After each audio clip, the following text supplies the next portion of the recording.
Scheiße! Hello, welcome guys to Sonic the Hedgehog, and welcome back to another video. This is gonna be an exploration video, and it's about something that's completely extraordinary, and that's on a whole another level compared to the coffee machine I took a look at, or the coffee vending machine. And it's something I'm gonna go completely into depth in. I'm planning on exploring the whole thing. I'm gonna follow the disassembly instructions from the service manual. However, it's something that was extremely expensive when it was brand new, and that cost me very little money to buy, which is kind of amazing. And it's something that you might have seen in your life, and it wasn't a, shall we say, comforting sight. Have a look at this. What is this, you ask? Well, this is medical electronics. Yes, I finally am making medical electronics teardown. I had a bunch of other medical electronics to take apart, like the first thing I done was an Aerox legendary ventilator. I couldn't do a video about that. I just couldn't put the video together. I then had a Maxim hematology analyzer. I again couldn't put a video together up on it as well. Plus it was missing parts. And then I had an Omeda 5250 RGM respiratory gas monitor. And again, I couldn't just botch together the video for that one. But today, I have this thing for you, and it's another ventilator. It's a Dräger Oxylog 2000. If you don't know what this is an emergency or a transport ventilator, depends on how you want to call it. And this is pretty similar. Well, correct me if I'm wrong here. I have absolutely no idea what I'm talking about. I'm not a doctor, so if there's any doctor watching, feel free to correct me in the comments. Now, you use these in like ambulances and stuff. I think it's pretty similar, or if not the same as a normal ventilator from this era, except it's portable and it can run on batteries. So yeah, now this thing, I wanted one of these for very long, like extremely long. And I've looked on eBay, and even broken ones cost like 7,000 Czech crowns. That's like almost $300-400, and that's way over any budget I could get. And also, I was broke from that coffee machine teardown video because that cost me a lot of money. Trust me, it really cost a lot of money. The delivery, mainly. But this thing, I've just recently saw this up for sale on eBay for only like 150 euros or pounds. It was from Great Britain and so on. And I just wanted to get it, but I didn't have any money, so I ended up getting it as a Christmas present, which is nice. So yeah, I finally have it, so it's time to explore it together. So this Dräger made a lot of Oxylogs. There was at least 5 models, I believe. So yeah, so info about this. Well, it's, as I said, a transport ventilator, an emergency ventilator. And good thing about this is it's apparently completely waterproof, so it's splash proof. It's IP54. And this ventilator is used for various things, like in an ambulance, that's where you most see it, or in a helicopter being transported, or being transported across a hospital if you need ventilation, or being just transported between hospitals. And how you'd use this, for example, this great big cast aluminum hook, you would hook this onto a hospital bed. I'm gonna zoom out like this. You would hook this onto a hospital bed, and then this would, something's rattling on the inside. Then you could, just hang on the bed, and, you would just connect it to the patient. This hook, you can also attach a caddy to this, so you can mount it in an ambulance, and other things. This hook, by the way, supports the whole weight of it. You can have a caddy, or you can have a carrying bag for it as well. So yeah, on the front is the control panel, and around here are the patient connections and all this stuff. Now, how this one works, there's, I think, 2 types of ventilators that I know. There's the turbine ventilators, which are the modern ones, which just basically use a turbine and vary the RPM of the turbine in order to ventilate you. But I think that's uninteresting. That Aerox legendary, I had that one, and it was dead simple. It just had the turbine, it had a flow laminator, and it had a simple solenoid valve or piezoelectric valve to control an exhalation valve. And it just had 2 flow sensors and 2 pressure sensors in it, and that was it. That was literally it. There was nothing interesting about it. So that's the turbine type, and you have different turbines. You've got, like, for example, an impeller turbine, which is similar to a blower, or you can have a turbine compressor, which is a paddle wheel, basically. It's not. It's a wheel with, you know, little blades. It's similar to a vane pump, essentially. Similar pump you'll find in a professional coffee machine, for example. However, then there's the other type, that's the pneumatic type, which don't use a turbine, and they instead use pneumatics to vary the pressure and to control all this stuff as well. And this is what this is, so it's going to be way more interesting. There's not a turbine in this. This is actually going to have pneumatics in it. And the pneumatic ones were actually the first type, because, truth be told, high-speed turbines weren't really a thing back in the 90s, for example. Well, only, like, in military and aerospace applications, but, you know, these have... What the hell is the camera doing? I've got automatic exposure on my iPhone 14 Pro Max, and it's just completely swamping out the color on here. So this is essentially, it should have a, this is, I believe, got a demand valve in it, so it's got an oxygen inlet. And there should be like a mixer in here, because you can pick if you want either with oxygen or without oxygen. There's also a flow sensor in here. There should be some pneumatic stuff like a metering valve. I think there's going to be a metering valve. I don't know exactly. And I think it's also going to contain a pressure regulator. And there's going to be a lot of stuff in here. I expect quite a bunch of solenoid valves as well. So yeah. Now let's have a look around this, and then I'll tell you the history of the Oxylogs. So I'm going to zoom in on this. So this is the front panel. It's where you control the stuff. And the flow panel, the control panel looks a little something like this. Up here is an LCD, that's the primary sort of user interface, the feedback to the user. You've got this button over here, which has got backlight and info. When you press that, it will backlight the LCD plus. It will show you info. This over here, the button is for alarm reset. This is, I believe, this shows you liters per minute of flow over here.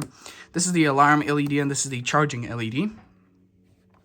Then you've got a pressure gauge, or how I should call it, it's a manometer, basically. That's what Dräger calls it. And this is a very interesting manometer. It's in millibars, and it goes from -10 to 80 millibars. There's also this little plug here, and that's to set the zeroing point where the needle zeroes out. So that shows you the pressure in the lines, I believe, in the lines to the patient.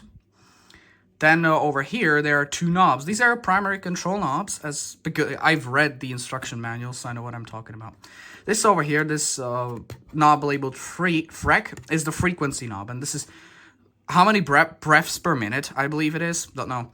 And you'd basically adjust this corresponding to the size of your patient. And it's shown by these sort of fields. You can see these colored fields. And what they tell is green is infants. That's basically, it's infants or newborns.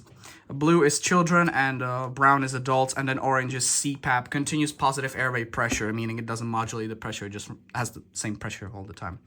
So you basically set these to you set these according to the patient, but you have to set them into the same color range. So the frequency goes from 0 breaths per minute to 40 breaths per minute. I think that's what it is. But yeah, the 0 would be, of course, for CPAP, but CPAP, and the 40 would be for infants, because they breathe a lot. Then over here is the VT, that's the tidal volume knob, and that's you adjust how much volume you want in... I don't know how the tidal volume works. I think it selects the volume in each breath. So again, it goes from 0.1 to 1.5 liters, and it's basically just essentially the same design as over here. And again, the lowest volume would be for infants, 0.1, because they don't have large breaths. The highest volume would be for adults, which would be 1.5 liters, something like that. Over here is a switch, the switch between air mix, if you want air mixed into the oxygen. If it's switched over here, it says no air mix. It's just the oxygen. I don't know if you put an oxygen and air mixture in this, or it's pure oxygen. And if you switch this over here to air mix, it will switch. It will switch over some solenoid, some pneumatic valves on the inside, and it will let air in for an air intake, which I'll show you later. Over here is the main power switch, and nice protective guards on these. I think that's so that way you can't bump these and change them. Accidentally turn off the ventilator, switch it into a different mode. That's the power switch. Over here, you select your ventilator mode. So if you either got SIMV, which is over here, and CPAP is CPAP, continuous positive airway pressure, is labeled in orange, and that's because to enable CPAP, you switch this to the SIMV mode, and then you turn this all the way down to 0 where the CPAP is, and CPAP is on in that case.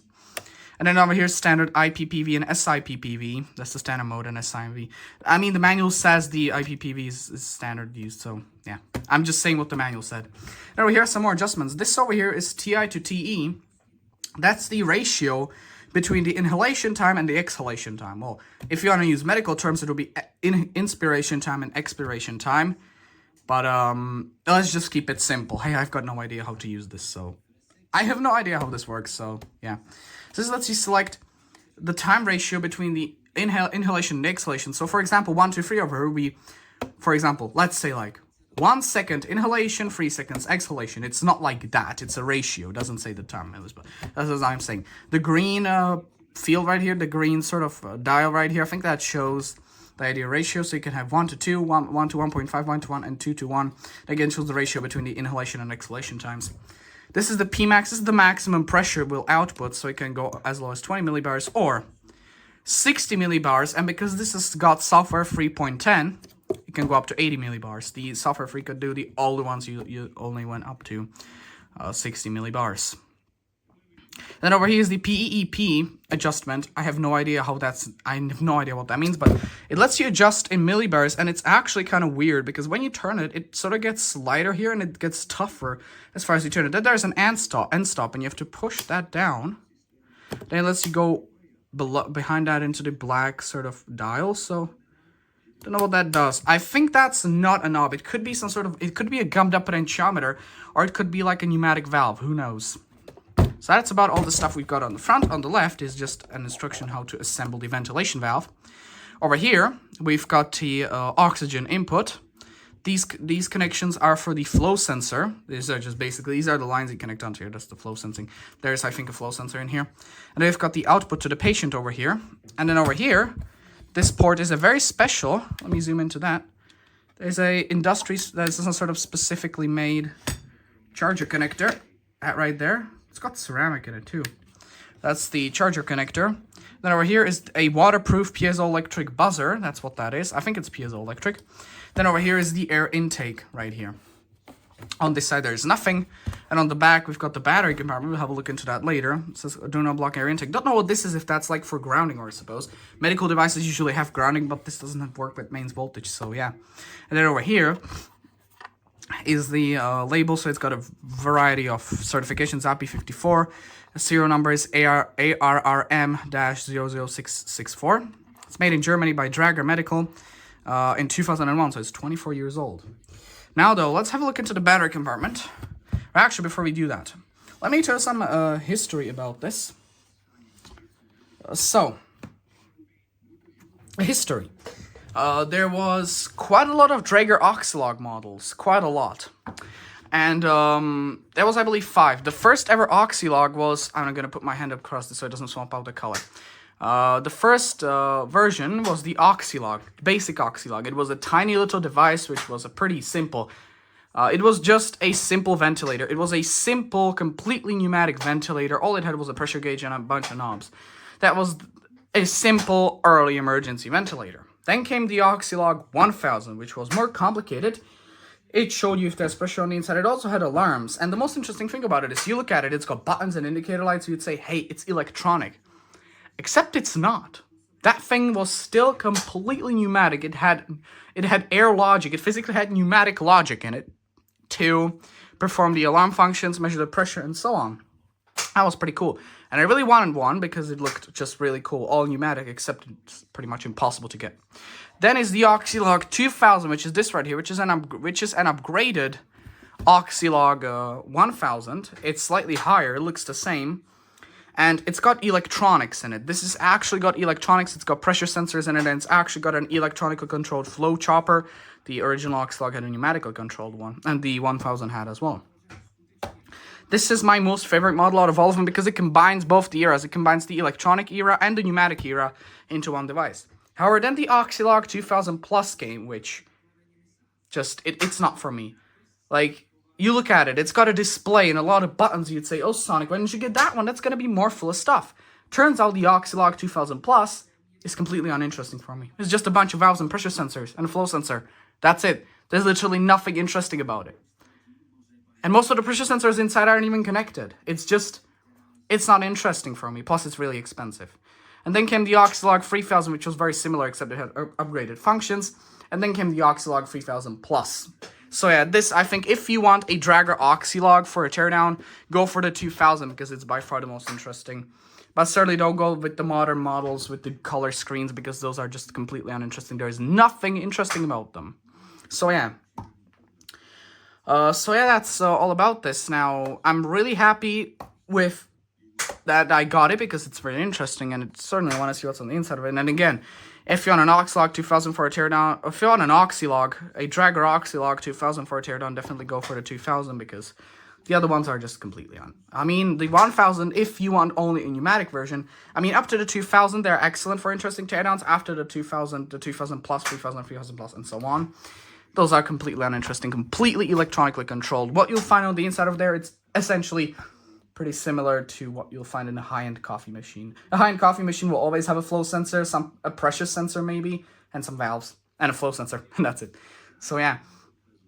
And it will also have a color screen and a bunch of buttons. So, yeah.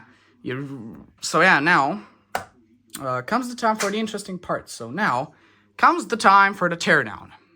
And that's going to be interesting. So, for the teardown, let's put something on the top here so it doesn't keep swamping out the color. And, this is... Can I put anything on the top yet? Won't swamp out? Oh my god. The iPhone camera is doing this color wonders. Let's put this on the top. Oh. I'm just gonna put my hand on the top of this. So what I've got brand new tools for this. I got brand new opening tools, and I've also got this spudger, and I have a precision screwdriver set. So I'm gonna be as careful with this teardown as I can. So now comes the fun of the teardown. Let's start it. So I'm gonna get over to my laptop here, and I'm gonna get into the service manual. So the service manual, if you're wondering, I have it right over here. This is the instructions. So I'm gonna follow the instructions according to the service manual because I want to be careful with it. So, opening the Oxylog 2000, loosen the screws. 1, bottom view of the device. So it's the 3 screws on the bottom here. These 3. By the way, here's the instructions for using it. So if you want to have a read of this, feel free to pause the video and read this if you're interested in how you use it. And it also says basic alarm buttons, and it basically shows alarms and troubleshooting of the alarms. Also says the color ranges for the frequency and title volume knobs. But now let's get into the teardown. So looks like we're gonna need a Phillips screwdriver and a flathead screwdriver. So let's get that out. So we have. Well, I've got a posi drive. Let's see if that will work. I don't know where all my screwdrivers went, and I've got a flathead. So let's start over with this over here. Okay, so the screw comes out. It's a nice looking screw, and we've got a washer. And I'm probably going to use this box to keep the screws in it because I think it's going to be easier. So let's put that aside. So now we don't need the Phillips, I think. So I'm just going to put it away. Let's get out the these 2 screws at the top. Those also contain the feet, I think. They're gonna come apart very similar to the bottom one. So this is it's kind of tough actually. I mean, it's meant to be waterproof. So again, same kind of thing with the washer on it. I'm gonna do the same one. This one over here too. Flathead screws really sets apart the age. I mean, you'd think it would be from the 1980s if it's got flathead screws, but it's actually from 2001. Okay.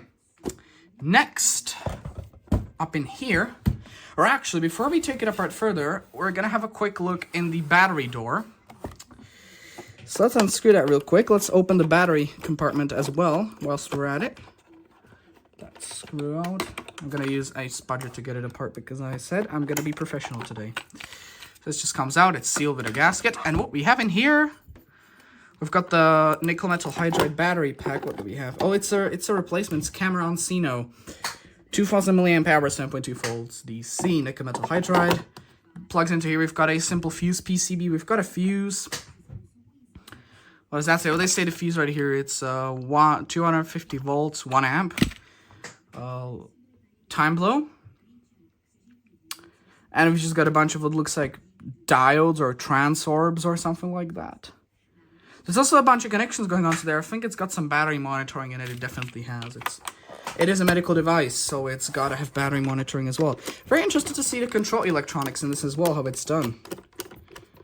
Because it's going to be pretty interesting to see how medical electronics... I mean, medical electronics are pretty interesting, but I want to see how... Actually, like, how an emergency ventilator is going to be built on the inside. So next step, according to the service manual, is remove the screws too, which are these top ones. So but it's the top view of the device. So let's get my precision screwdriver set. Let's just get this out and let's get my flathead. Undo these, and they say write down the length of the screws, length and size of the screws 2 and 3. Okay, so we gotta mark the length. We gotta remember it. And I'm gonna reassemble it in the original cover because I want to keep it. I like how this device looks. Oh no, look at these screws. They are pretty interesting. They're interesting screws. They've got a O-ring washer on them to keep them in place, to keep the water out of the device, which is pretty cool. Never seen these before. So this one's a long one. And I think this is gonna be shorter.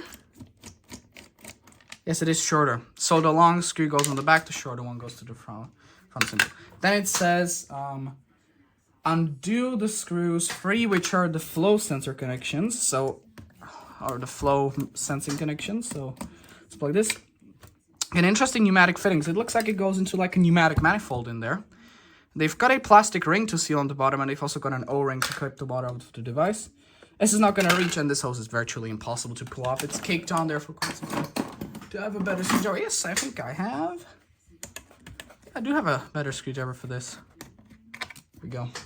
So we got that out.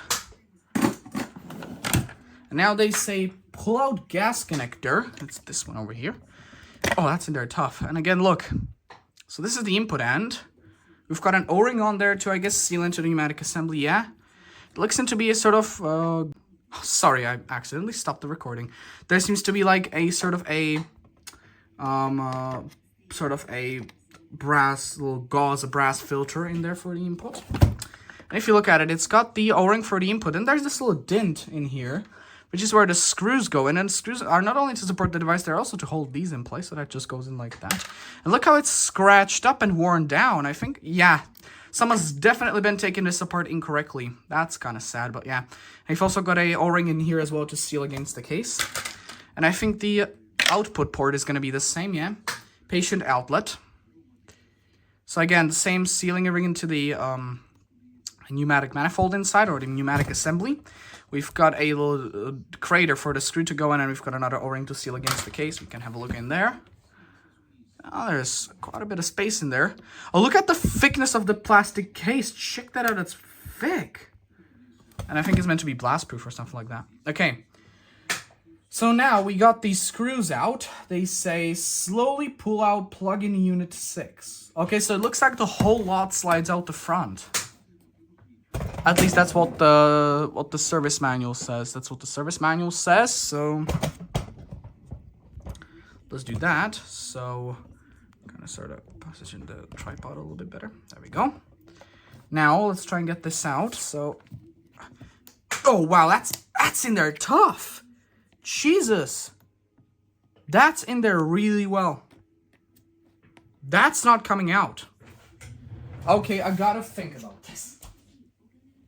I have a strong tendency to pull on these switch protectors, but I'm worried I might rip them off. And I'm the same worry about the knobs. So let's use a spudger and try and just spudge it out. Oh, well, that's really not... I can feel a gasket in there. Oh, I'm just prying off the front panel. That's not coming everywhere. Anywhere. Oh, no. Oh, okay, it is coming out. Let's open my secret weapon. There we go, nice smell of Chinese factory air. Let's see some iFixit prying tools. They're pretty good, actually. So let's get these sort of hook bits. Actually trying to use the other side and just put them, maybe I'll actually use this too. Put this above the panel on the front and see if we can... Oh wow, I can't even get them in there, how tight it is.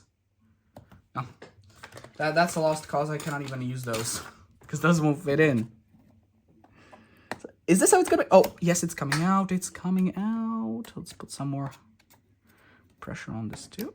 Oh, I'm gonna rip the front panel off, I know.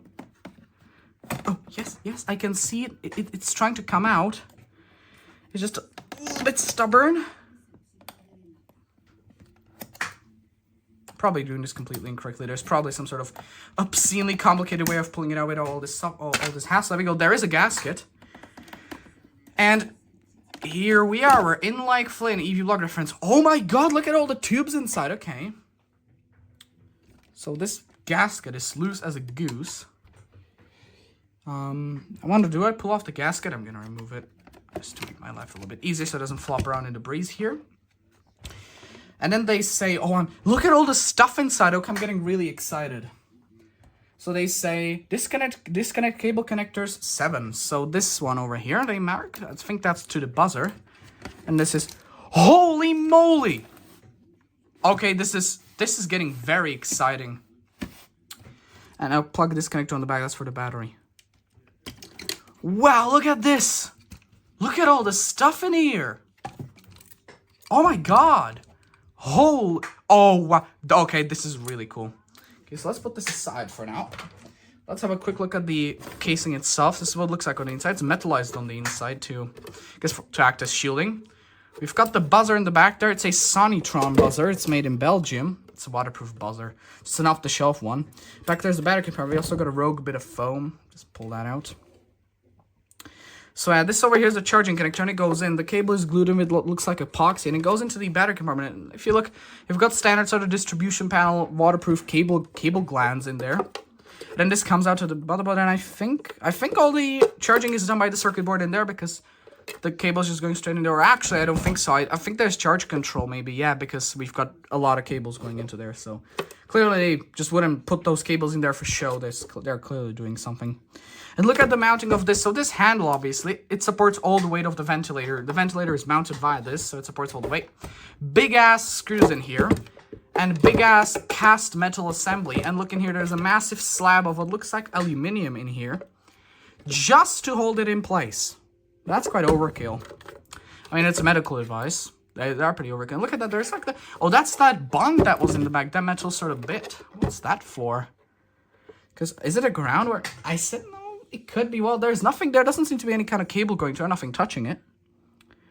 I think that's purely like a manufacturing hole that they had to make, maybe for transporting the thing, or just... I think that's just a manufacturing orifice. It's a sort of utility thing for manufacturing it, and they've just put a bolt in there to seal it up. Cool. Okay, let's put this aside and let's explore the internals. So, here it is. Here's the stuff we've been waiting for. So... It's really cool. Like, I really do love this. Look at all the tubes and everything. So what can I see? Oh my... Holy pressure transducers. Have a look at that. There's like a load of pressure transducers in there. There's like 3 over here. There's another one over here. And there seems to be like another one down in there. Yes, there's another one down in there as well. What's that in the back there? That a sensor, maybe? Maybe the flow sensor. Okay, that's really cool. That's really, really cool. Look at all the stuff in here. Now, over here's the control PCB, and... Uh-oh. I think we've hit the limit. It's in a case. Dude, it's physically glued shut in a... It's been sealed inside a plastic case with silicone. And what's the... Oh, no. It's been potted as well. So they've sealed it in a plastic case with silicone and potted it too. Well, guys, I don't think we'll have much of anything electronic today. I think we'll just explore the pneumatics. This is, yeah, that's sealed shut with that sort of rubbery, gooey, well, with that rubbery, soft silicone potting. And I'm not willing to destroy this. I absolutely adore this thing. It really is cool. Back here's the EEPROM for the software. It's labeled Dräger. So let's see what I see. Well, first of all, what we have in the front here, we've got the pressure gauge. We've got a blue tube going to it, a blue silicone tube. It's mounted in there with a standard sort of hose clamp. We've got the display in the front here. Down here are some potentiometers, and oh, well, that's interesting. Take a look at that. So these switches over here, I thought they were electronic switches. Turns out they're not. Look at that. Those switches are pneumatic. Do you see that? They are pneumatic switches. They got pneumatic tubes going to them. Check that out. They've got pneumatic tubes going to them. And there's two of them. They both have, right? Yep. That one down there also has pneumatics too. Yep. Those are so this is the power switch is electronic, but these two are actual pneumatic switches. So it pneumatically switches if you want air mix or not. I think this just allows in the air actually. And then this pneumatically switches between what ventilation mode you want. That's really cool. What else can I see? This over here is the main this is the main manifold we're looking through the side here. So this over here is clearly our gas input. That's our gas inlet block. You've got a little solenoid valve up at the top here. That's a fluid automation system solenoid valve. That's a Swiss solenoid valve. Okay, that's very expensive. I think that might be the gas inlet solenoid valve. And again, guys, listen. I might be saying completely baloney here. I'm gonna double check the service manual after I've explored this. Hold your commenting finger horses. I don't want you spamming the comments saying, "Oh, you're so stupid. That's the oxygen analysis valve." So, yeah. I'm opening this up for the first time. Bear with me. I'm just going to take wild guesses what this is. So this is the inlet block. It's got the filter in it. And it's got a lot of tubes going in and out of it. Over here, this seems to be some valves. I guess our filter is going to this brown tubing. Those might be check valves. Take a wild guess. And this over here, that looks like a huge pneumatic assembly. You've got a valve here. We've got a valve here. And what's this? I think, oh, that's a demand valve, I think. Yeah, that's just a standard demand valve popped in there.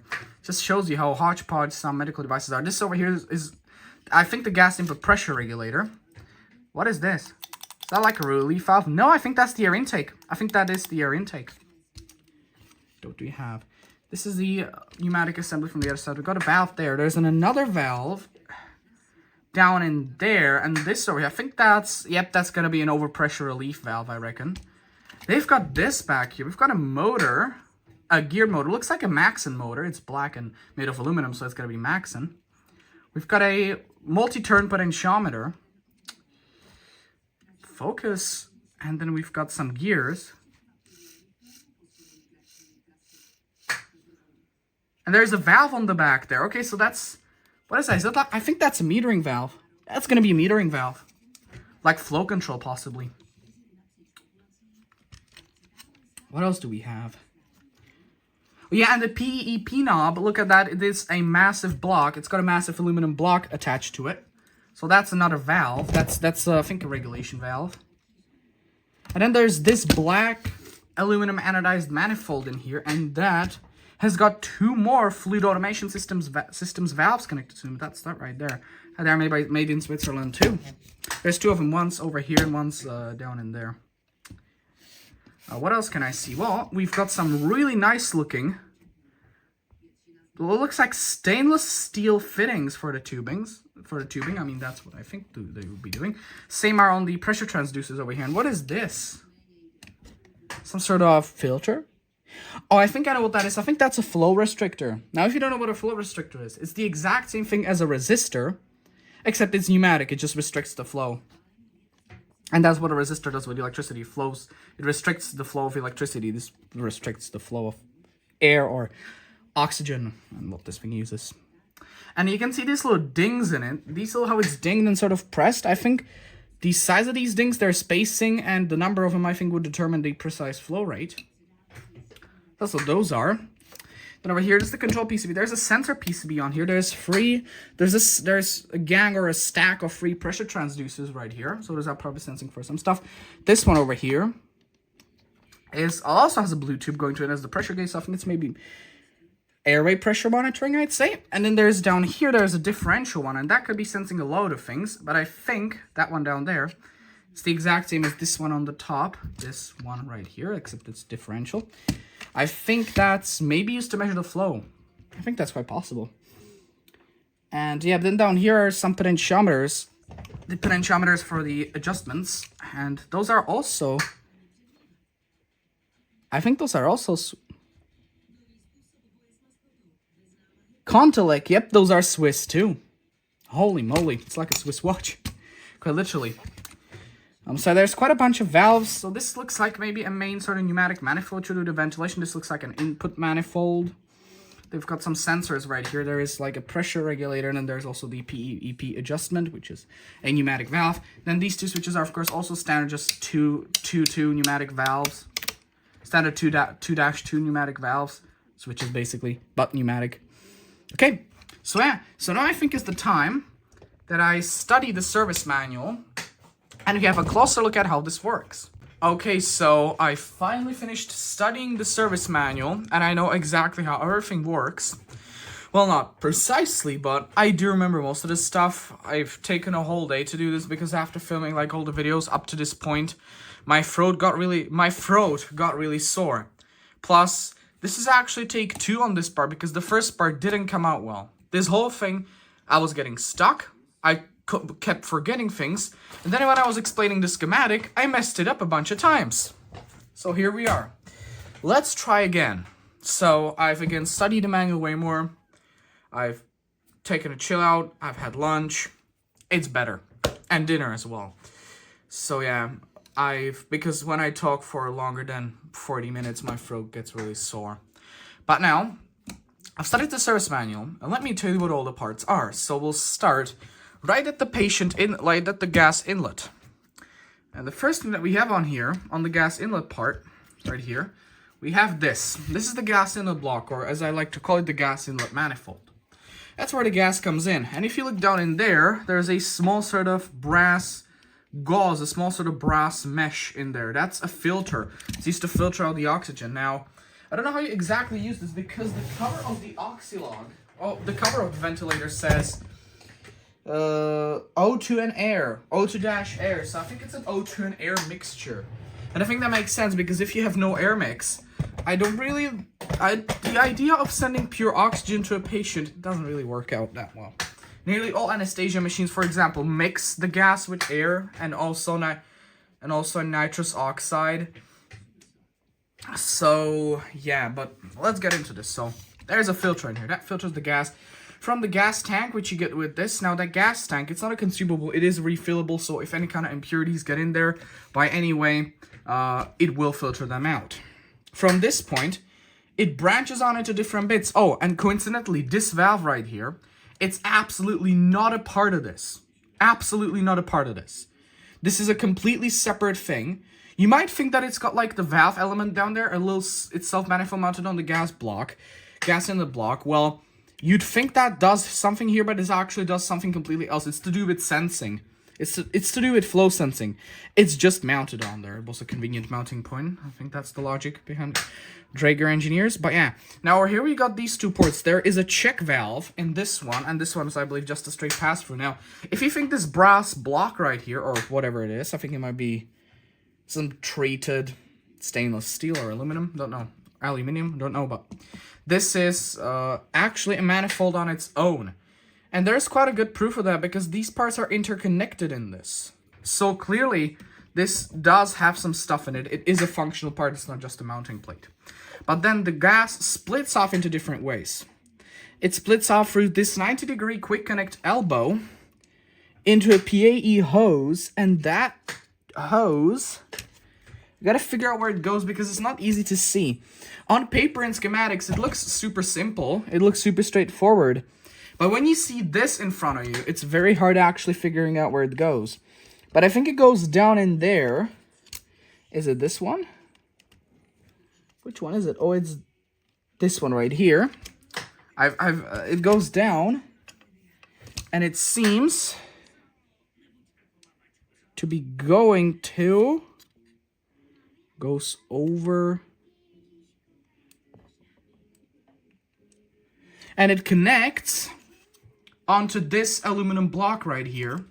Or at least I think that's where it goes. Very hard to tell. And that's on the demand valve. And this port right here is used for selecting the ventilation modes. So that goes off to the demand valve, onto one of its connections. They've got this tap off into a larger PAE hose. And nice, they're actually genuine Dräger parts. That's nice. But you'd think that this is the input into the pressure regulator, but you would be wrong. That's not it. Because if you look, it goes down and around, and it feeds into this part in here, if you can see it. That right there. And that part is the ventilation mode switch, which switches between SIMV or CPAP. That's by, as I said, you switch it over for SIMV, and if you want CPAP, then you just CPAP, just switch it down to 0. That's how it works. Continuous positive airway pressure. It just stops. It basically disables the flow chopper. This knob disables the flow chopper and stops any flow through it. And then down here is the IPPV and IPPV mode. That's the standard mode. As far as I'm concerned, that's what the manual says. It's the standard mode you'd use it at. So yeah. So that's just for the ventilation mode switch. And then the ventilation mode switch is connected into the part of on the demand valve. And then there's one more thing. One more connection coming out of this block, and it's on the bottom. It's very hard to see. You can see just right there. I'm gonna zoom in. That right in there, that sort of black. Oh shit! The iPhone can't. My iPhone 14 Pro Max has just decided to switch over cameras, so that's fun. But you can maybe see it in there. It's very hard to see, but there's like I can see a brass sort of hose barb or tube connection in there, so that's what that is. So that's the gas block. Then located on the gas block is the auto zero valve, and that's to do with flow sensing. And the flow is measured by a differential pressure transducer, which is located way down in there on the sensor PCB. And that's got an orange and a red tube going to it. So the red tube, now, the sense lines, this is where the sense connectors go. And down in there, you can see the two tubes, the orange and the red tubes, which are for the flow measurement.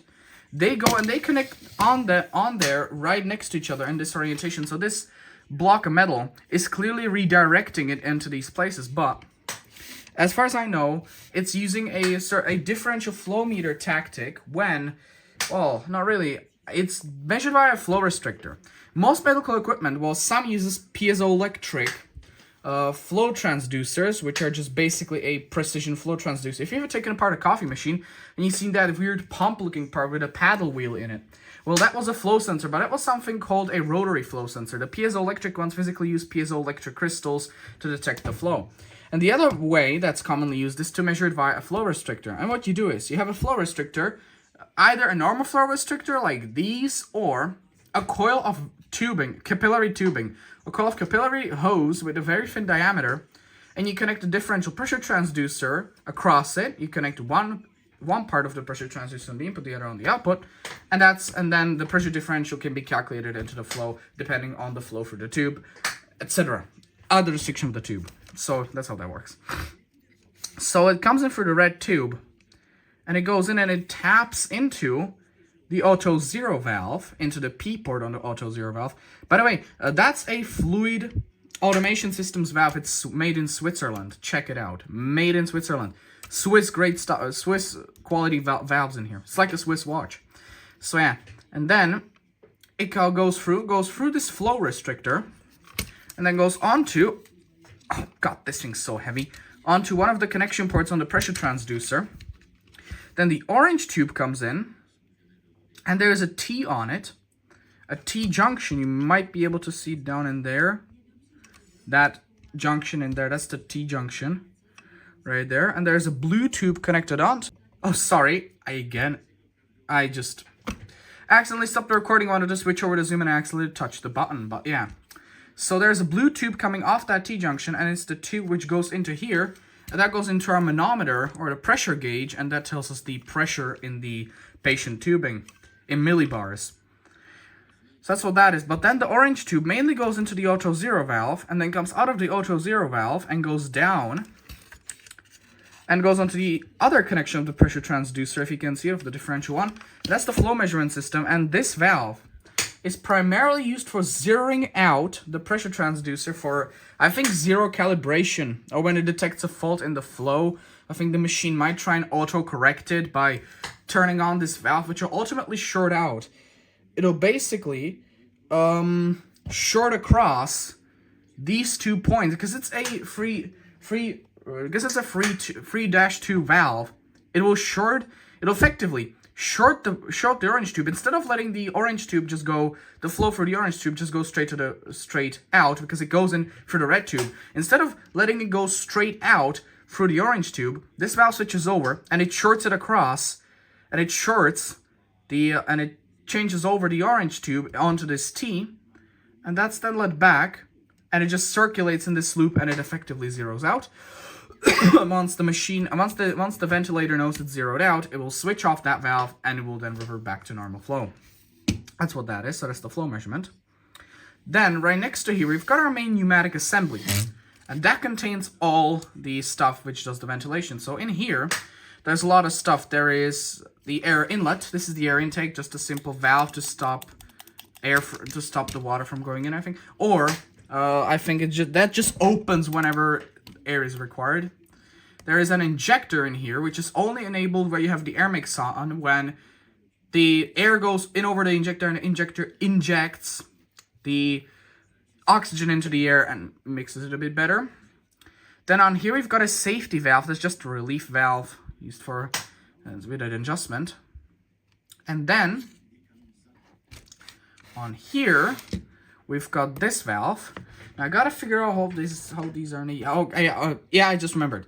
This over here is the 100% valve that's always activated when 100% air mix is on. So when the air mix switch is set to no air mix, this valve is always on and it's only letting oxygen in.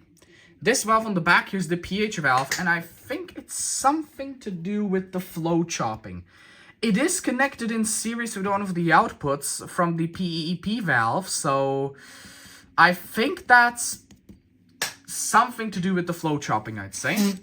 And then down in here's another valve, and that valve is the 50% valve. And then again, when you switch over the air mix switch to air mix, it will open the 50% valve, this will close, and it will let air in. Other stuff we have, well, then we have this huge plastic part on here, and that's the demand valve. And as far as I know, the demand valve, it's usually the valve that you have in your mouth. If you go scuba diving, the valve which you have in your mouth, which you breathe through, if you breathe the oxygen through, that is the demand valve. That valve only opens when you want to breathe. So yeah, that's the demand valve, and it's got a bunch of connections going into it. It's got the ventilation mode switch connected to it, as well as a brown tube going into it, so we'll see that. Anywho, let's now explore the things behind this. So the gas goes in, and it goes into the pressure regulator, and that just derives a sort of constant pressure, and you can set it over here, but they say it should be set to, and I just forgot the value. I'm so stupid. Well, let's just not care about that. So yeah, so the then regulated gas comes out, and it goes onto here, onto this connection down here, that one. And this goes into another little manifold, and that's actually, I think, a valve block, because it got two valves. Again, two more beautiful fluid automation systems, Swiss solenoid valves, and there's, you can see one on the bottom there, and there's another one on the side. And those valves are the bistable PN valve and the IE valve, which do similar functions. The bistable PN valve is to do with the flow chopping. It can just basically switch over in which direction the gas flows, and then the IE valve is a simple valve which just lets air in. It's just used as a sort of cutoff for the oxygen. I think it's also to do with the flow chopping. And then the oxygen comes out of that through this tube and goes into the metering valve back here. And the metering valve is driven by a small Maxon, a DC geared motor. So again, neat Swiss parts. We've also got a multi-turn, nice looking multi-turn potentiometer on there to detect the position of the valve. And then back there, because when this thing turns on, it does an auto calibration of this, so that's what that's for. And then back there is the metering valve itself, and then the gas comes out of the metering valve, and it goes into the back there, and you can see there is a Y splitter in there, and it splits off. The oxygen splits off into two positions. It splits on into two inlets. It splits on over here, which is the inlet for the 50% valve, and that's where the injector is. It also splits off into the top here into here, into the 100% valve. So that's the 100% oxygen inlet, and that right there is the 50% oxygen inlet. But again, the oxygen coming out, the metering valve, is the exact same oxygen that's on the input, except lower pressure, different flow, etc. But it's just basically sent into the 100% valve and the 50% valve, and what ultimately decides what percentage is the oxygen is this switch and these two pneumatic valves, one here, one down there. So now, let me show you other stuff. So the valve block over here itself is pretty interesting because it's got different outputs now. One of these outputs goes down, and it seems to go in under here. Where is it going? It goes into, no, that's not it. That's a different one. That one. I think that goes over. that goes into the air mix switch. So that's to do with the air mix switching over. Yeah, and then this over here is the gas feed to the air mix switch. Now the air mix switch output comes out of here, and it goes under here. And it seems to go, I can tug on it, which is cool. Yeah, I can see where it goes. It goes into a little X junction in there. Check that out. That little bit down there, that's an X junction. I can tug on it. You can see it moves. That's an X junction. I think it's going to that. I could be wrong, but I think it is. Yes, it is going to it. And that splits off the tube into a couple of ways. So it splits it off into here, goes into an adapter, and goes into this pressure transducer, which is used for sensing the air mix pressure. Then one of the other feeds seems to tap off, and it goes... One of the feeds definitely goes to the 100% valve, this one up here. We can check. It seems to go down and... under there. Yeah, definitely one of the feeds is going to the 100% valve. I think the other feed is just going to the 50% valve. And depending on how you switch the switch, it will let the, that is just a simple valve. That is a 2-2 valve. When you switch that over, it just either lets the air to the 100% valve or doesn't let the air to the 100% valve, and that's how it switches it over. But there's gonna be some more stuff, some more smarts going on in here, because this has got to be intralocked. Because I think it just switches these, it rocks between them. I don't think both are on at the same time, so there's definitely something more cool going on in there. We got another connection tapping off of this valve block. That's that one over there, and it goes into... Where does it go? Oh, it goes into this pressure transducer. So that's the supply pressure transducer, and this one right here is the air mix. So this is the supply pressure transducer. It measures the supply pressure. This is the air mix pressure. And look at these nice little adapter bits they have there to adapt the smaller tube to the bigger tube to go into the pressure transducer. Really nice. They've got these stainless steel junctions here, if they're aluminum, don't know. And they've got another another connection to another one of these pressure transducers. And that seems to go down. And that's going to be the demand valve pressure transducer. And we just got to figure out where the tube goes. It needs to go down. Yeah, it's going to the demand valve. It is the demand valve pressure sensor. The pressure transducer. Now we got another big pressure transducer down here. And that's a Honeywell pressure transducer. All of these are. And that's going to be it's got a blue tube going to it. And it seems to go over here and onto the manifold. And it's right at the patient outlet over here. So I think that's the airway pressure sensor. It has the airway pressure monitoring. So that's the airway pressure transducer. And that differential one over here, it's the exact same as this one on the top, except both ports are used. That's for the flow sensing. Now, if you're asking, Sonic, why do they have differential pressure transducers? All of these are differential. Why don't they just use standard ones? The reason for it being, it could be of cost results, it could be for just ease of manufacturing, or it's most likely to act as a reference for the amplifier circuit, because there's actually quite a lot of circuitry on here. There's like a lot of resistors. There's some ICs on there too. And it's the only bit of electronics we can see, because all the electronics are potted in this plastic box. That's sad. I mean, when I originally seen this, I'd say, hey, I might pop the box off. But having a look at this, it would completely destroy the whole thing. And that would just hurt so much. I really want to keep this. But let's explore this. So we got these outlets over here. Whatever, the check valve one goes into a T. And the other one goes into another T. And these are interconnected via this tube. We've got a flow restrictor. Then we've got this one goes down, splits into two ways. It goes into the flow restrictor, but it also goes down and goes into the PEEP valve. And the PEEP valve is that large aluminium block down in there. That block, that's physically what's attached to this knob. That's what's attached to this knob. That's why it's so tough to turn, because it is an actual valve. Yeah, you can see that is the PEEP valve. So you can see we've got two brown tubes going to it and a transparent tube. And that silicone tube is going up into here, and it's actually connected onto the pH valve right here. That's interesting. So one of these connections goes to here, and then the other outlet from this check valve I think this, yep, this over here is fed through this T, this straight. There's no check valve in it, it's a straight output. It's fed out of this T, it's fed through this flow restrictor, and it goes from that and feeds into this T. It comes out of that, and it again splits two ways. Holy hell, what's going on here? This thing is mind-boggling. This goes over, and it connects onto the top of the long demand valve, onto that hose bar, but it connects onto the demand valve. And then the other port goes down there, and I would take a wild guess that that goes to the PEEP valve. No, it doesn't.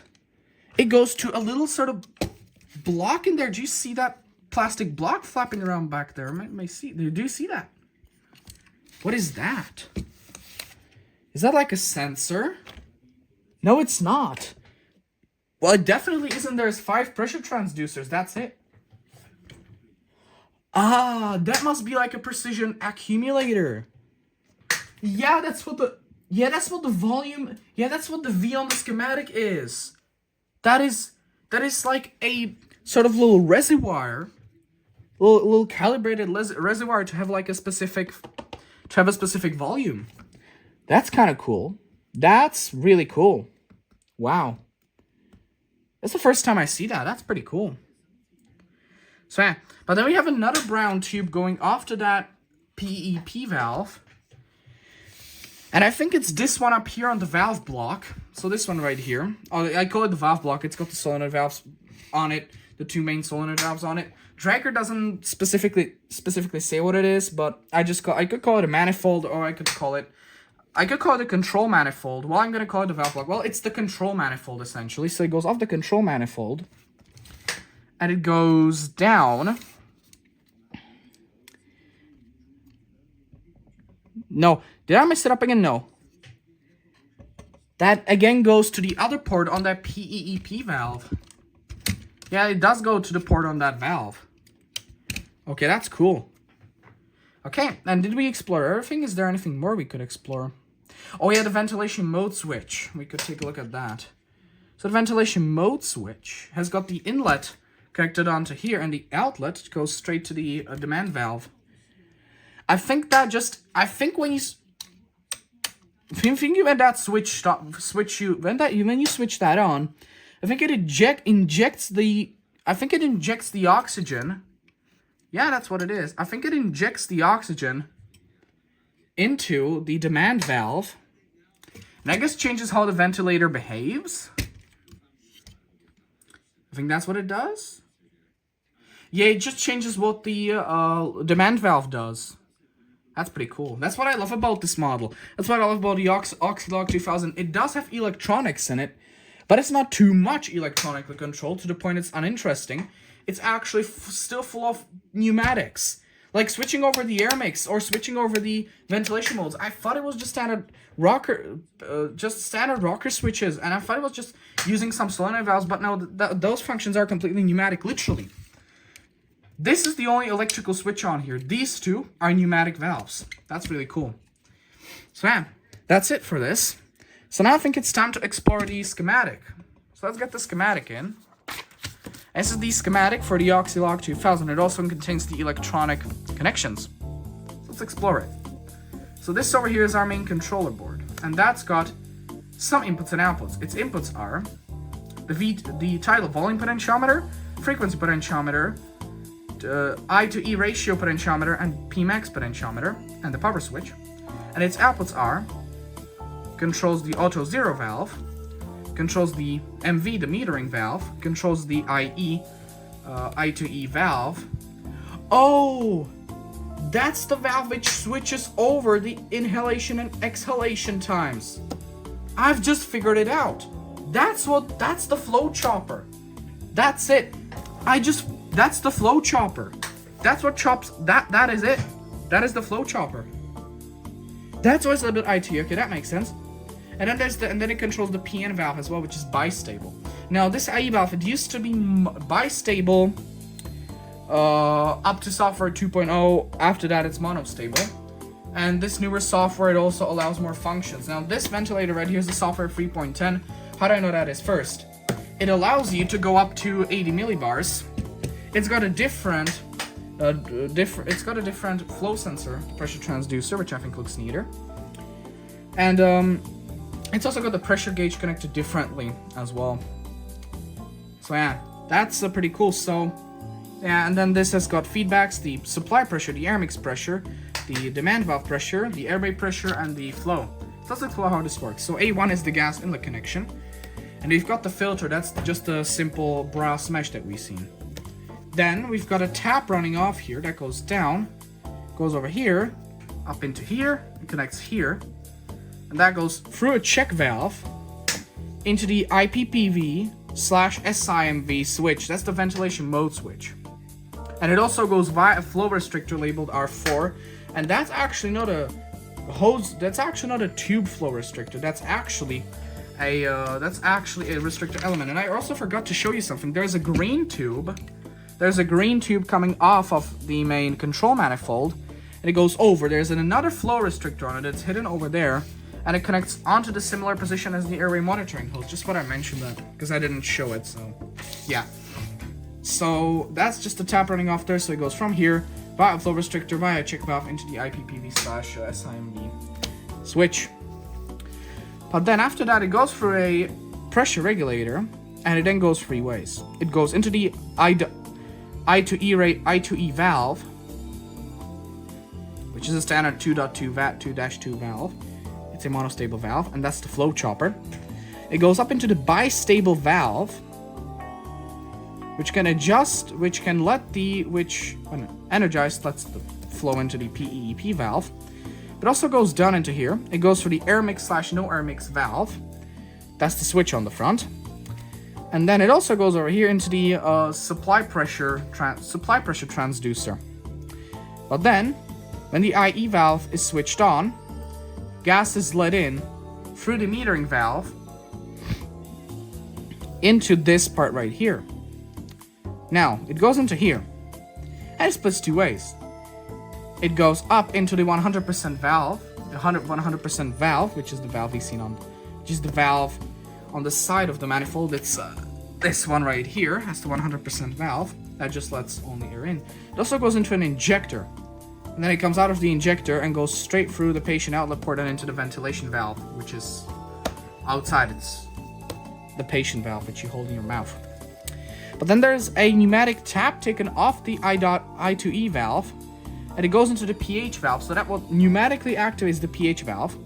And the pH valve is connected on the output of the PEP valve, and it goes through a check valve and into the sort of output line. Now on the output line, we've got a safety valve, another tap, another safety valve. Ignore this. This is only because we got software version 3. This is not prominent. Then it comes out into the ventilation valve. This is the pressure gauge. This is the pressure gauge. Ignore this because you got software 3.0. This pressure gauge is essentially connected over here, so ignore this. That's why there's the asterisk there. So yeah, and then when the bistable valve, PN valve, is switched on, it goes here, then it splits, and it goes down through the restrictor R5 into the output part, and then it goes through another flow restrictor into the PEP valve, which is also connected to the atmosphere. The PEP valve, as I said, has got two outputs. It either goes through the pH valve and through the RV1 check valve into the output, or it goes through and goes into this part right here. And you've got a little parallel circuit right here with a check valve and a flow restrictor. Then onto here is where, and that's the brown harness of the brown tubing right here. Because we've got the flow restrictor, we've got the check valve, but then over here, that's where the V's connected. That's the little reservoir I talked about. That's the reservoir, and that's 4.8 milliliters. And then it goes onto the LA, the long demand valve, or the demand valve, abbreviated. That's how that works. Now, when the air mix switch is set to no air mix, this valve is essentially, gotta figure this out. Oh yeah, when the switch is set to no air mix, which is its default position, gas is let in, and it opens this and it closes this valve. It switches it over, closes this, so effectively this part is closed off. But it opens this valve and lets the oxygen and air mixture just go straight out to the patient. However, when you switch the air mix valve, when you switch the air mix switch and you want air mix, then air is let, then air is not let in. There's no air going through this. The gas is not, this is not let in. This is essentially a closed valve. And in that case, the 100% valve closes and the 50% valve opens, letting the air in. The air in goes through a filter again to filter out any crap and impurities, goes through a check valve and into the injector. Now, the injector is a very special part. We'll talk about that later. Oxygen is going into the injector and air is so. The oxygen goes into a jet in the injector and the air goes around that. And on the output, the injector injects the oxygen and air mixture into the air and it just goes straight out to the patient. That's how that works. Then the IPPV/CPAP, then the IPPV/SIMV switch. When that is off, that's too complex. But yeah, when that's off, flow is effectively not aligned. It goes through the demand valve, but it doesn't go out. So when it's in CPAP mode or IPPV, the demand valve is essentially non-functional. Or when you switch it to the standard SIMV mode, or well, I'm stupid. IPPV mode is the mode in which, oh yeah, that's the default position it's in. On IPPV, the demand valve is not functional, and that's functional. No, but it certainly allows, in IPPV mode, it doesn't allow air to go through the demand valve and through all this crap and through the check valve. But there's always gas present over here through the restrictor whenever the machine is turned off. And when you switch this over, it lets the gas flow through so the demand valve suddenly starts working. Or does the demand valve have its inlet through here and it just comes out? I think that's just the actuation part. I could be stupid though. But yeah, then it comes out. And we've got the airway pressure transducer connected on here. Incidentally, this is where the lung demand valve pressure transducer is connected right across the check valve RV4. But now on the output, we've got the airway pressure transducer, and then on the flow, and then over here, this is the flow sensing. So one of the flow sensing lines has got the pressure gauge connected to it, and the sensing goes in, and it goes in, splits off into here, goes through a flow restrictor into the differential pressure transducer. That's the red tubes we've seen. That's the flow restrictor. Then it goes into the auto zero valve, and it's normally switched over here, so the gas goes through here and back into there, and that's how that works. Now, when it goes to zero out, this valve will kick over, and it will effectively disconnect this part over here and connect this part right here to this part.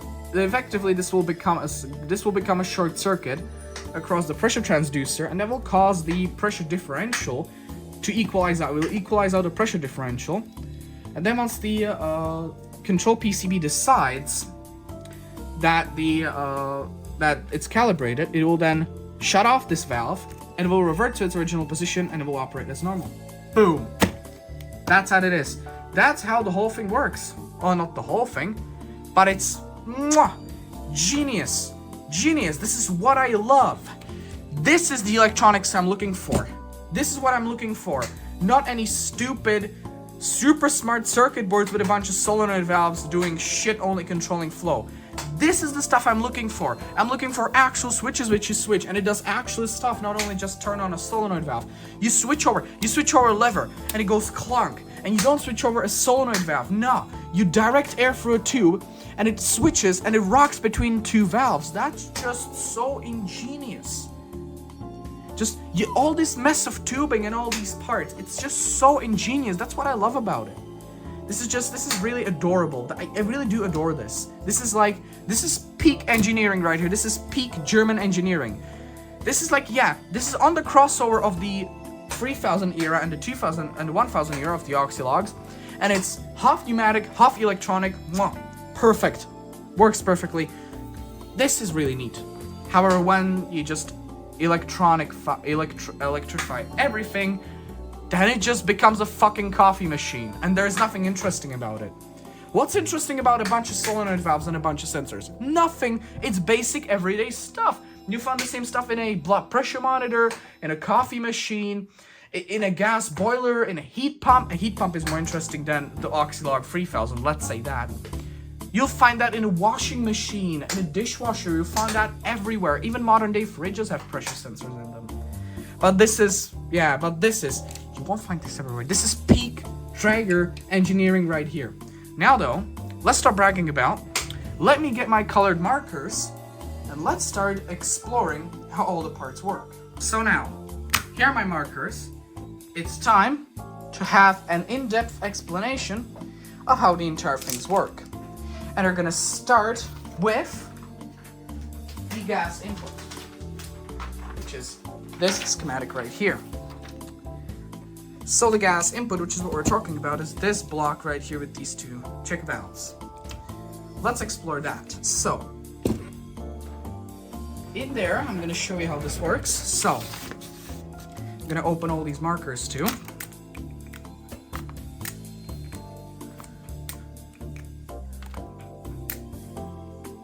So, we have a bunch of things going in. We've got the central gas connection over here.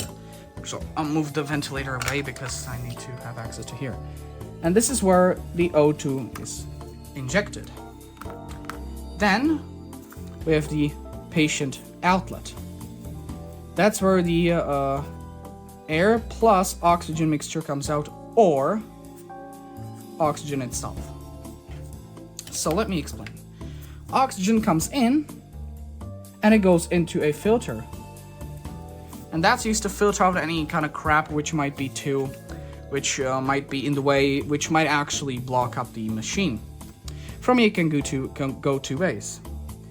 It can go through this connection, and that goes off somewhere into the system, and I need to check where that goes. That goes off into the ventilation switch, mode switch. Then there's another output over here, and that goes to the pressure regulator. That's on the bottom of this block. So essentially, this output over here goes to the ventilation switch, to ventilation mode switch. And there's another output coming off the bottom of this, and that goes into the pressure regulator. This is off to ventilation switch, and this is off to the pressure regulator. Now we've got this tap off leading off here. And if we explore where that goes, this tap off goes down, and it goes somewhere into the system. I'm trying to figure this out. It's going down through, runs down. Oh, it goes down like that, and anyways, I'm not gonna exactly explore where it goes because it's almost impossible to see, but it goes off to the supply pressure transducer and all that kind of stuff. They've got two outputs over here. We've got a check valve on this one. This effectively goes to here, and this goes to here. I'll just say it like that. So that's the outputs, and those go into this mess of brown tubing, and that's to do with, well, let's see, that's to do with the with actuating the demand valve, plus to do with the PEP valve and so on. Then we have the gas output, and the gas output goes from the pneumatic assembly, goes into here, and is then led into here, and that goes out to the patient. As simple as that. That's how this whole part works. And this whole thing you see right here is called the gas inlet manifold. That's the whole thing you see right here. That's the gas inlet manifold. So that's how this part works. Now, let's go into the other part, which is right after this. And that is the pressure regulator. Okay, so pressure regulator try 2, or attempt 2, or take 2, is what I should say. You remember I tried to film this video, as I said in the previous segment, I tried to film this video in the morning, but it didn't turn out. I had to stop because I was just running out of space in my head. However, now it's in the evening, and I feel like doing it. So, how does this work? Simple. You have how the pressure regulator works. Simple. It's built of different parts. You have the armature itself down in here, which contains the valve, and then up here, this whole thing is the mechanism used for regulating the thing, and this part up here is the adjustment knob. So how this works is you've got unregulated oxygen going in, and it goes in, and there's this closing pin in here. Now, depending on how much you screw or unscrew this knob, there's a spring, and this puts a varying pressure on the spring. Depending on how it's set, it puts a variable pressure on the spring. That in turn pushes on the diaphragm, which pushes on this actuator, which pushes on this closing pin. There's also another spring there, but this closing pin is the valve. And if you, for example, loosen this up, this spring won't have much pressure on it, so a low pressure, so there's effectively a lower pressure. So there's effectively, I think, there's a higher pressure.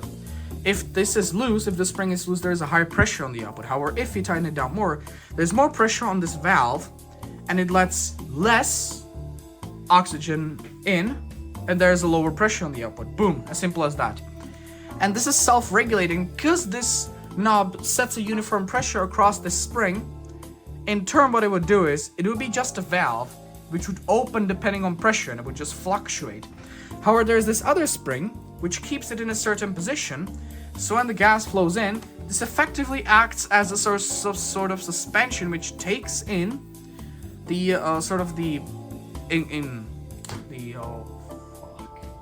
the fluctuations of the flow, the pressure. It just takes it in and it effectively just suspends it. It equalizes it out. Boom, just comes out. So that's very smart. Now, let's get into the other part, which is right behind that, and that is the metering valve. So where is my metering valve schematic? Oh, there it is. This is the metering valve. So how does the metering valve work? Simple. You've got two gears. You've got an assembly. This whole thing is the MV valve, and you could call it an assembly. This whole thing is the assembly. And how this works is we've got a motor. We've got a motor connected to a gear right here. And this motor, when you want to change the position of the valve, this motor, it's a planetary geared DC motor. It applies a rotational force across here. If you want to see this, this is the motor behind here. This is the metering valve assembly, and that's the motor right there. So it effectively applies a rotational force on the shaft of that gear. And that gear turns, for example, this way. That motion transfers onto this gear and onto this gear. I'm gonna open all my fine liners because this is gonna be a pain in the ass if I keep closing them. So then, the motor drives, so the motor effectively, the gear spins clockwise, shall we say, if the valve is either closing or opening, don't know. But it turns via this, and it turns via this shaft, the potentiometer, and the potentiometer has got a resistance which is proportional to the position, and it's a multi-turn potentiometer, meaning it's very precise, this thing. Now this will turn counterclockwise because that's how gears work. So this determines the position of the valve. So that way the system works, knows how to position the valve, and that's mandatory. You could use a stepper motor, but this is mandatory. It's the only way you know the precise position of the valve. And it's also a clusterfuck if you misalign the gears, if you misalign the valve with the potentiometer, because then, oh boy, bad things happen. It's a medical device, you want it to be precise. But the motor also turns this shaft, which turns the valve. And this will also turn counterclockwise. And again, this actually isn't exactly proportional, but this will effectively do a couple of turns. So shall we say, let's do an example. So 2 RPM, 2 rotations equals, for example, 1 milliliter per minute.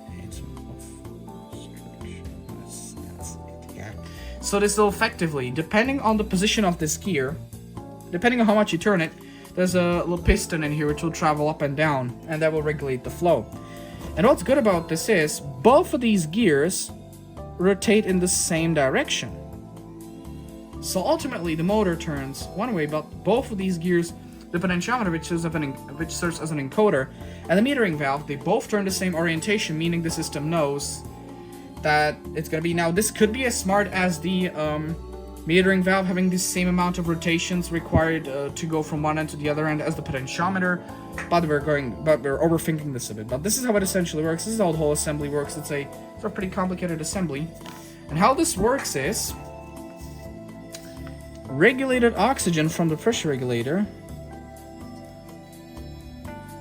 from the DR goes in here, and it flows into here, and there is a pin. It's this pin, this piston, which regulates the flow. It slides in and out, and it's driven by the motor. And how this works is the gas flows in,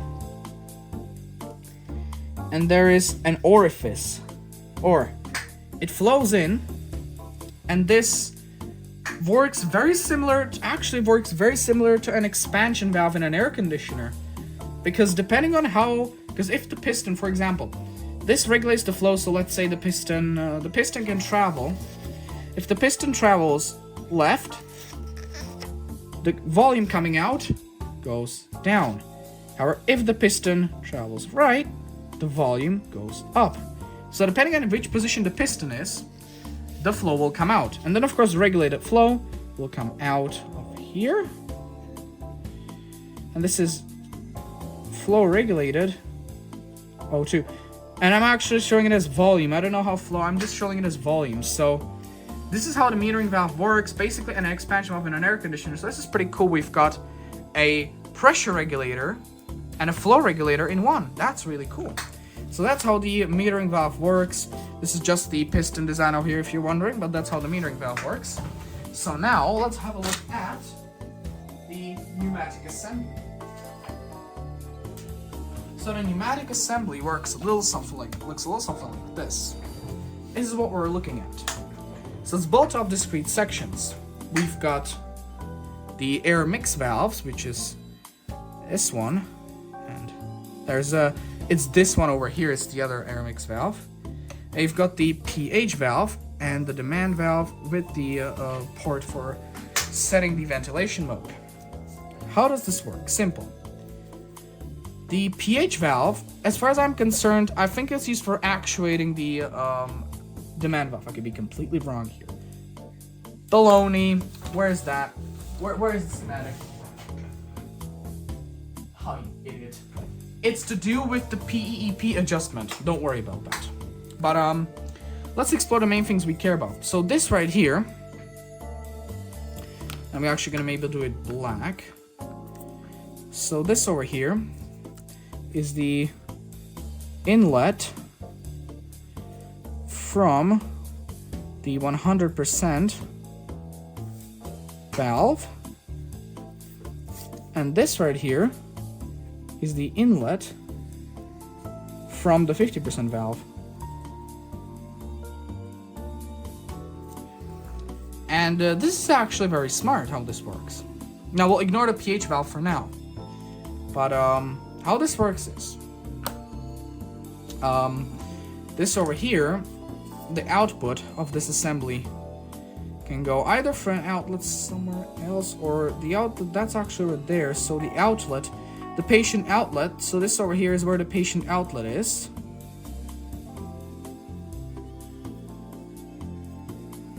Outlet. And this over here is just the demand valve. We'll ignore that completely. We'll just explore how this works. So when 100% is selected, so we'll see when the 100% is selected, the O2 comes in through here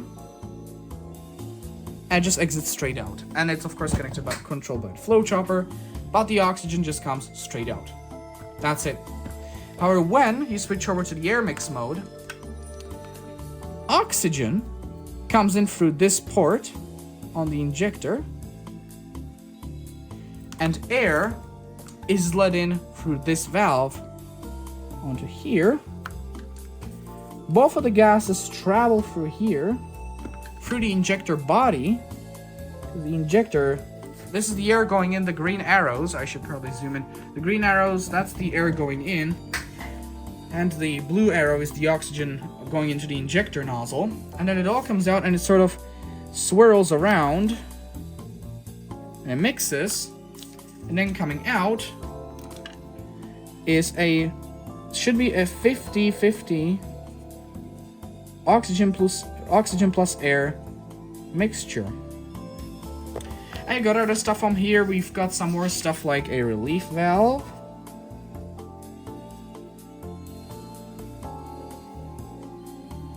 So that's the relief valve. That's just relieves the pressure if the thing overpressurizes and causes issues. So that's how the pneumatic assembly, well, that's at least how the air mixing system works. So that's how that works. Now though, let's see if I've got any more stuff I can explain, or if I've ran out of schematics completely.